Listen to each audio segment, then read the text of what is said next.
In celebration of Women's History Month, this episode of This Week in Royal History will exclusively highlight remarkable women.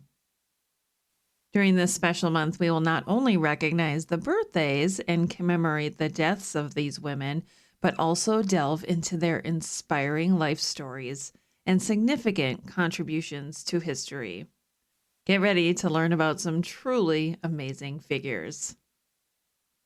The Tudors Dynasty Podcast.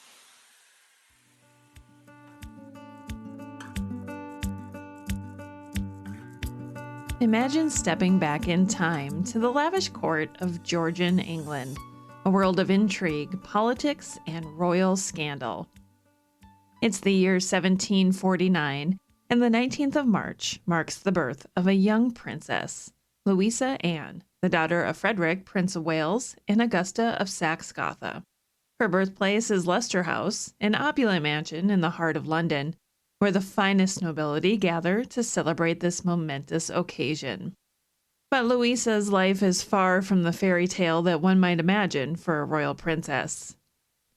Despite her privileged upbringing and illustrious family connections, she is plagued by poor health from an early age. Her delicate constitution casts a shadow over her future, and as she grows older, it becomes clear that her prospects for marriage and a happy life are limited. Despite her frailty, Louisa is a remarkable young woman, beloved by her family and close friends. Her sister, in particular, is a constant companion, and together they share a deep bond that transcends their royal status. As the years pass, Louisa's condition worsens, and by the time she's a young woman, she is confined to her sickbed, an invalid whose life is marked by pain and suffering. But even in her darkest moments, she remains a symbol of strength and resilience, a reminder that even in the most trying circumstances, there is always hope and courage. Sadly, Louisa's life is cut short, and at just 19 years old, she passes away at Carlton House in London. Her death is a blow to her family and the wider royal court, who mourn her passing and pay tribute to her memory. Today, her legacy lives on, remembered as a young woman whose grace, courage, and resilience inspired those around her. Her final resting place is Westminster Abbey, where she lies in peace, a testament to the enduring spirit of the human soul. It's the year 1469, and in the heart of London's Westminster Palace, a young princess is born. Her name is Cecily, and she is the daughter of Edward IV and Elizabeth Woodville, a royal couple whose influence stretches across the entire country. As Cecily grows up, she is immersed in the world of royalty, with connections to no less than 8 of England's kings and queens. Her position as daughter, sister, and aunt to the most powerful figures in the land grants her a unique perspective on the courtly machinations and political intrigues of the time. But Cecily's life is not without its trials and tribulations. Betrothed twice in her youth to princes of Scotland, her father's sudden death in 1483 changes her life forever. Declared illegitimate by her uncle, Richard III, along with her siblings, including her brother Edward V, Cecily's future is uncertain. Despite these setbacks, Cecily perseveres. She marries John Wells, a staunch Lancastrian and half-brother to Henry VII's mother, in 1487. Together, they have 2 daughters, but tragedy strikes when both girls die young. John's death in 1499 leaves Cecily grieving, but she finds solace in her role at court. Cecily becomes involved in various royal ceremonies, including attending her sister's coronation and carrying the train of Catherine of Aragon at her wedding to Prince Arthur. But her life takes a dramatic turn when she marries Thomas Kyme of Lincolnshire, a squire of low birth. Henry VII, furious at this alliance, banishes Cecily from court and confiscates her estates. Despite the turmoil, Cecily remains resilient, and Margaret Beaufort, Henry's mother, allows her and Thomas to reside at her property, Collyweston Palace. Cecily's life ends when she passes away on the Isle of Wight in 1507. Now let's flash forward a century to the Elizabethan era, a time of religious turmoil and political intrigue. Meet Anne Dacre, a young girl born into a family of nobles in the north of England on the 21st of March, 1557. After the untimely death of her father and mother, Anne is raised by her devout Catholic grandmother, where she receives a religious education from a Catholic priest. Despite being surrounded by a Protestant court, Anne boldly converts to Catholicism and marries Philip Howard, a fellow Catholic. However, their faiths put them in danger, and they both end up under house arrest. Anne gives birth to a son while Philip is imprisoned in the Tower of London, but tragically, he never gets to meet his son, as he died in the tower.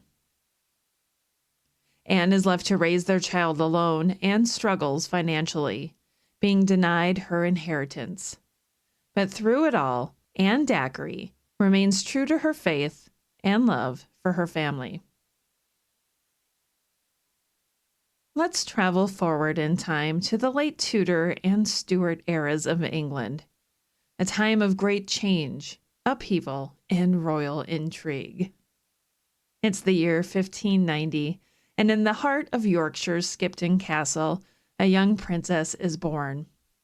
Her name is Anne, and she is the only surviving child of George Clifford, 3rd Earl of Cumberland, and Lady Margaret Russell. Her parents lived separately after losing their 2 elder sons, leaving Anne as the sole heir to her father's titles and estates. As a child, Anne captures the attention of Queen Elizabeth I, who takes a special interest in the young lady. She dances and masks with Anne of Denmark, the queen consort to James I of England, and becomes known for her grace, intelligence, and charm. Anne's life takes a dramatic turn when she marries Richard Sackville, 3rd Earl of Dorset, in 1609. They have 5 children, but only 2 daughters survive to adulthood. After Richard's death in 1624, Anne marries again, this time to Philip Herbert, 4th Earl of Pembroke, and 1st Earl of Montgomery, in 1630. Although they do not have any children together, their union is a happy one, and they enjoy a long and loving relationship. Anne's life is not without its challenges, however. Despite being the sole surviving child of her father, she is excluded from inheriting the earldom of Cumberland, which instead passes to her uncle. It's not until her cousin dies without male heirs in 1643 that Anne finally inherits her father's estates in Westmoreland. As a wealthy landowner, she becomes known for restoring churches in her territories and expanding her family's castles. Prepare to journey forward in time to the Victorian era of England, an age of a remarkable transformation and progress, when a young princess shall be born in the prestigious Kensington Palace. Her name was Victoria Mary Augusta Louise Olga Pauline Claudine Agnes. But to the world, she would be known as Queen Mary, one of the most beloved and influential queens in British history. As a child, Mary of Teck enjoyed a privileged upbringing, playing with her royal cousins and spending time with her family in their elegant London home. But tragedy struck when she became engaged to Prince Albert Victor, the eldest son of the Prince of Wales, only for him to die 6 weeks later during an influenza pandemic. In the midst of her grief, Mary found solace in the arms of Albert's younger brother, Prince George, Duke of York. They fell in love and were married in a lavish ceremony at St. James's Palace in 1893. Little did they know then that they would go on to become one of the most beloved and iconic royal couples in British history. Throughout her long and storied life, Mary of Teck proved to be a true champion of the people, dedicating herself to charity work and supporting her husband, King George V, during World War I. She rationed food at the palace and visited servicemen at hospitals, earning the respect and admiration of the British people. As George's reign drew to a close, Mary remained a steadfast and loyal advisor, helping him with his speeches and offering her insights on history and royalty. Tragically, Mary of Teck's life was marked by loss and heartbreak. She lost her beloved husband, King George V, and then her son, King George VI, less than a year later. But her legacy endures to this day, a testament to her enduring strength, grace, and compassion. Queen Mary, Mary of Teck, died on the 24th of March, 1953, just 10 weeks before the coronation of her granddaughter, Queen Elizabeth II. She was the first English-born queen consort since Catherine Parr, wife of Henry VIII, and her influence and impact on British history will never be forgotten. Imagine traveling back in time to the 13th century, a time of knights, castles, and royal alliances. It's the year 1242 in Bordeaux, France. A baby girl is born to the King and Queen of England. Her name is Beatrice, and she will go on to become a key player in the intricate politics and powerful struggles of medieval Europe. Growing up in a royal household, Beatrice was surrounded by her siblings, including her beloved younger sister, who tragically passed away at a young age. But as she grew older, Beatrice became a force to be reckoned with in her own right. In 1260, at the age of 17, Beatrice married John de Dreux, heir to the Duchy of Brittany, in a strategic move that helped to form an alliance between England and France. Their union brought the earldom of Richmond under English control, cementing Beatrice's place in the complex web of medieval politics. Over the years, Beatrice and John had 6 children, and she proved to be a devoted wife and mother, committed to her family and her duties as a member of the royal court. But tragically, Beatrice's life was cut short when she passed away in London in 1275. Despite her accomplishments, she was never officially styled as Duchess of Brittany, as her husband only became Duke after her death. Today, Beatrice is remembered as a key player in the intricate politics and power struggles of medieval Europe, a woman who played a pivotal role in the alliances and relationships that shaped the course of history. She was buried at Greyfriars Church in London, her legacy a testament to the enduring power and influence of medieval queens and princesses who shaped the world we know today. Imagine a time of grand castles, powerful kings, and noble ladies. It's the year 1342 at Bolingbroke Castle, and a baby girl is born to the wealthy and powerful Duke of Lancaster, Henry of Grosmont, and his wife, Isabel of Beaumont. Her name is Blanche of Lancaster, and little does she know that she will go on to become one of the most influential women of her time. In May 1359, at the age of 17, Blanche married her third cousin, John of Gaunt, the third son of King Edward III of England. The marriage was a strategic move, and it helped to strengthen the ties between the powerful Lancaster and Plantagenet families.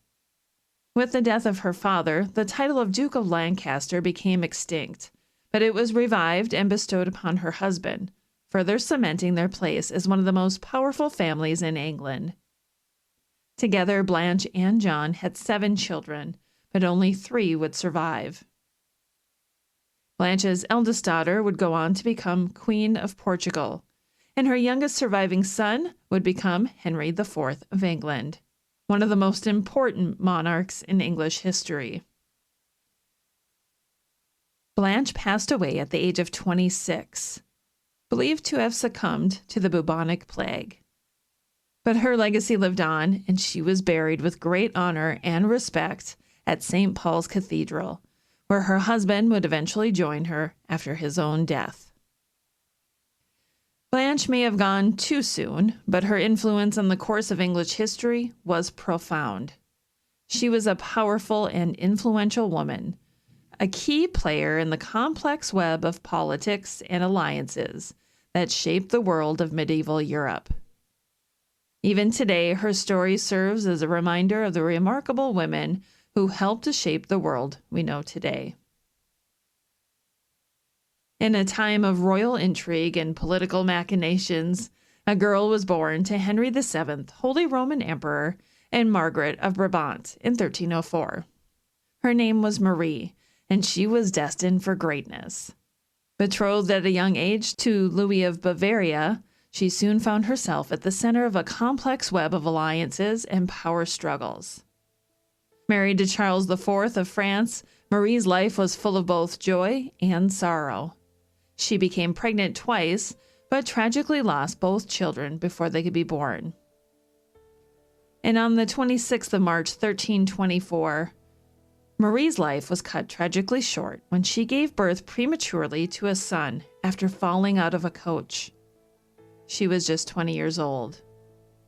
And despite her short life, Marie's impact on the world of medieval Europe was profound. She serves as a reminder of the remarkable women who helped to shape the world we know today. Thank you so much for listening. I'm Rebecca Larson. I'll see you again next week. Thanks for listening to this episode of the Tudors Dynasty Podcast. You can follow and support the Tudors Dynasty Podcast on Facebook, Twitter, Instagram, and Patreon @Tudors Dynasty.